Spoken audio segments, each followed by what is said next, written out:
Revision everything में एक बार फिर से आप लोगों का बहुत बहुत स्वागत है। तो कैसे हैं आप लोग? आई होप आप सब बहुत ही अच्छे होंगे। देखिए, इसके पहले हम लोगों ने देखा था कि मौर्य वंश की शुरुआत कैसी हुई, उसके संस्थापक कौन थे, और उसी में हमने चंद्रगुप्त मौर्य जी के गुरु चाणक्य के बारे में ये थोड़ा सा देखा था कि उन्होंने ही चंद्रगुप्त मौर्य की सहायता की थी। तो इस वीडियो में हम देखेंगे चाणक्य जी के बारे में। तो देखिए, चाणक्य को विष्णुगुप्त या कौटिल्य भी कहते हैं। इनके तीनों नाम याद रखिएगा कि चाणक्य, विष्णुगुप्त और कौटिल्य, इनका तीनों नाम याद रखिएगा क्योंकि ये बहुत ही जरूरी है, एग्जाम्स में पूछ लिया जाता है। इनके पिता का नाम गुणी था, यानी कि जो कौटिल्य जी या चाणक्य जी थे, इनके पिता का नाम गुणी था। ये तक्षशिला विश्वविद्यालय में आचार्य थे।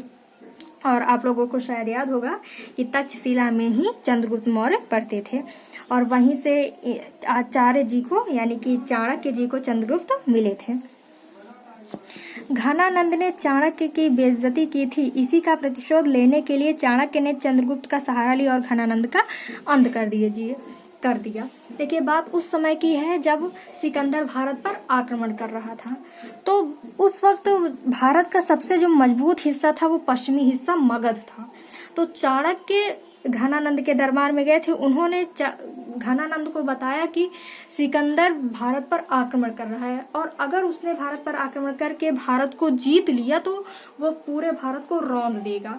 क्योंकि आप खुद मानिए कि अगर हमारे ऊपर कोई विदेशी राज करेगा तो जाहिर सी बात है वो केवल अपना ही भला देखेगा, हमारा भला नहीं देखेगा। एग्जाम्पल के लिए आप अंग्रेजों को ही देख लीजिए, उन्होंने हम पे राज किया, वो केवल अपना ही भला देखते थे, भारत के लोगों से उनको कोई मतलब नहीं था।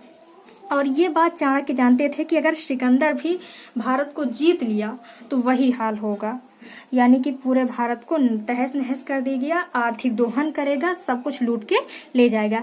इसीलिए वो घनानंद के दरबार में गए थे। लेकिन जो घनानंद थे वो बहुत ही क्रूर शासक थे, बहुत ही आलसी, या फिर ये कहिए कि मतलब वो केवल अपने में ही मगन रहता था। वो उसको शराब या मतलब सारी जो गड़बड़ चीजें होती है उसको वही पसंद थी। उसको राजकाज से कोई मतलब नहीं था, क्योंकि उसको जो मगध था वो अपने पिता से मिला हुआ था, है ना। तो उसको मगध से कोई मतलब नहीं था, वो केवल वहां का राजा बनकर ठाठ से जीता था और अपने में ही मगन रहता था। लेकिन जब चाणक्य उसके दरबार में पहुंचे तो उसने उनकी बेइज्जती करके अपने दरबार से निकाल दिया, और इसी का बदला लेने के लिए चाणक्य ने चंद्रगुप्त मौर्य की सहायता से घनानंद का अंत कर दिया और मगध पर एक योग्य शासक चंद्रगुप्त मौर्य को बैठाया। चाणक्य की लिखी पुस्तक अर्थशास्त्र है। यह अर्थशास्त्र से नहीं बल्कि राजनीति से संबंधित है। देखिए, जो अर्थशास्त्र है इसको चाणक्य ने लिखी है। अब अर्थशास्त्र नाम सुन के यही लगता है कि ये इकोनॉमी से संबंधित होगी, लेकिन ऐसा नहीं है। जो अर्थशास्त्र है वो राजनीति यानी पॉलिटिक्स से संबंधित है, इसको ध्यान रखिएगा। उसके बाद है मौर्य वंश के बारे में सर्वाधिक जानकारी चाणक्य की पुस्तक अर्थशास्त्र से मिलती है।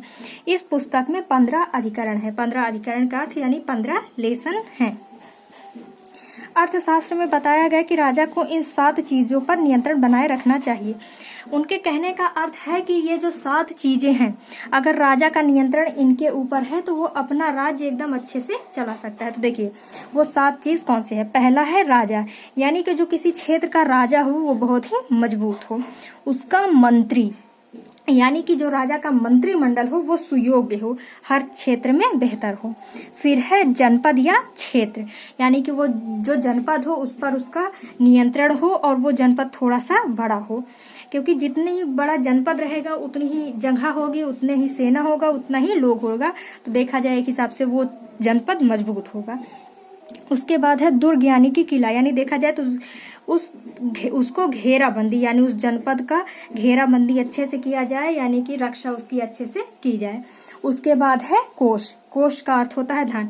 राजा के पास धन हो ताकि वो अपनी सैन्य को मजबूत रख सके, अपने लोगों का ध्यान रख सके। उसके बाद है दंड अर्थात न्याय। मतलब राजा जो हो वो हमेशा न्याय करता हो और जो गलत लोग हो उनको हमेशा दंड देता हो। उसके बाद है मित्र। मित्र का अर्थ है पड़ोसी या फिर जो बहुत ही अच्छे लोग होते हैं। देखिए, बुरे वक्त में आपके परिवार के अलावा अगर कोई आपका साथ देता है तो वो होता है मित्र। अगर किसी राजा के पास अच्छे मित्र हैं तो उसको कोई नहीं हरा सकता। इसीलिए चाणक्य कहते हैं कि राजा के पास एक अच्छा मित्र होना बहुत ही जरूरी है। तो अब देख लेते हैं कि एंड्रोकोटस नाम चंद्रगुप्त के लिए ही प्रयोग हुए हैं। देखिए, हम लोग चंद्रगुप्त बोलते हैं, लेकिन जो यूनान वासी हैं वो चंद्रगुप्त को सेंड्रोकोटस या एंड्रोकोटस कहते हैं। वहाँ यानी कि यूनान साइड में लोग यही कहते थे कि भारत में सेंड्रोकोटस या एंड्रोकोटस नाम का एक बहुत ही महान राजा रहता है।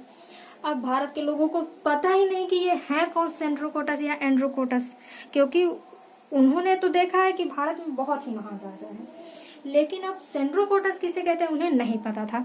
तो जो जस्टिन थे इन्होंने बताया कि सेंड्रोकोटस चंद्रगुप्त का ही नाम है। तो आई होप कि आपको चाणक्य जी के बारे में पता चल गया होगा। तो अगले वीडियो में हम मौर्य वंश के अगले शासक बिंदुसार या फिर इन्हीं के जो मौर्य वंश के बारे में और प्रशासनिक चीजें थी उनके बारे में हम देखेंगे। तो मिलते हैं नेक्स्ट वीडियो में। Thank you.